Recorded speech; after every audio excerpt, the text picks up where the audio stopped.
Vincent van Gogh, Sylvia Plath, and Beethoven. What do all these people have in common? Well, they're all artists who experience mental illness. Is there a connection between mental illness and creativity? That's what we'll be talking about in today's video, so stay tuned. Hey guys, my name is Leela from Uku-Lela Therapy. I'm a board-certified music therapist and licensed mental health counselor, and I use music and expressive arts in fun, creative, and research-based ways to help with things like mental health issues, wellness, and self-development. Of course, not all people with mental illness are artists, and not all artists experience mental illness. And if you've taken any psychology class ever, you'll know that correlation does not equal causation. But maybe there is a connection. Let's look at what the research says. According to this article, a study was conducted amongst 250 creative professionals who provided daily responses on their creative behaviors and emotions. The results actually ended up contradicting the stereotypes, and creative behaviors improved when they were experiencing more positive emotions. This leads me to the idea that I think there are different motivations to create art. For example, I noticed that I'm more likely to engage in creative pursuits when I have time off work and I don't have anything to worry about and I'm feeling relaxed and peaceful. But I also tend to create more when I feel hurt emotionally. And I don't tend to create when I'm feeling just down or sad in general, maybe just because I don't want to expend any more energy and I want to turn my brain off. So this is just one example of how you can have a bunch of different motivations for creating art. And maybe experiencing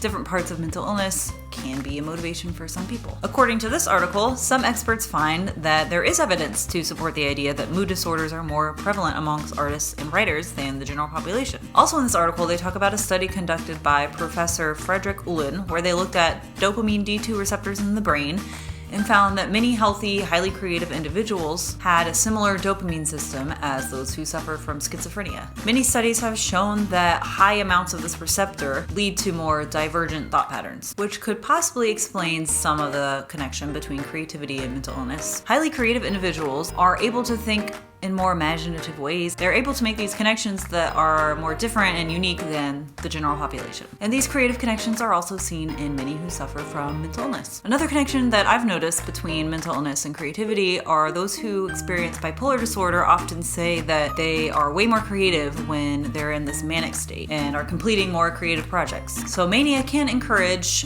more creative pursuits, but it can also encourage extreme shopping sprees. So correlation, not causation. One theory that I have is that the arts may be an easier way of expressing ourselves in a world that can stereotype and be judgmental. It can be easier to write a poem about suffering versus talking about how we're suffering or talking about I'm feeling depressed and hopeless. Art is easier to digest for a lot of people, and it helps the person creating the art feel less alone and more understood in a way. So in this last part of the video, I really want to address the dangers of stereotyping and romanticizing mental illness. Ricky Williams, Michael Phelps, Dwayne Johnson. What do these people have in common? Well, just like Van Gogh, Sylvia Plath, and Beethoven, they all experienced mental illness. But a lot of us don't immediately picture a successful male athlete when we think of people who struggle with mental illness. Except for maybe Michael Phelps, because his BetterHelp ads are constantly interrupting my shows. But we love him. There may be something to this tortured artist trope, but I think that it can begin to inch toward this line of stereotyping mental illness. Mental illness does not discriminate. It's not reserved for those who are artists, who dress eccentrically, or who are geniuses in their field. The more we tie mental illness to something else, the more we add on to the stereotype. The more we add on to the stereotype, the less comfortable people are in coming forward and talking about their struggles. And we know that if we don't talk about it, we're less likely to get help, and it's harder to get better. This idea that creativity and mental illness are connected can also lead to the glorification or romanticization of mental illness. This is dangerous because glorifying mental illness can easily lead to similar ramifications of stereotyping mental illness, such as distorting the reality of what it's like to have mental illness and perpetuating the stigma. It can also lead to people over-identifying with their diagnosis when the reality is there's so much more to a person than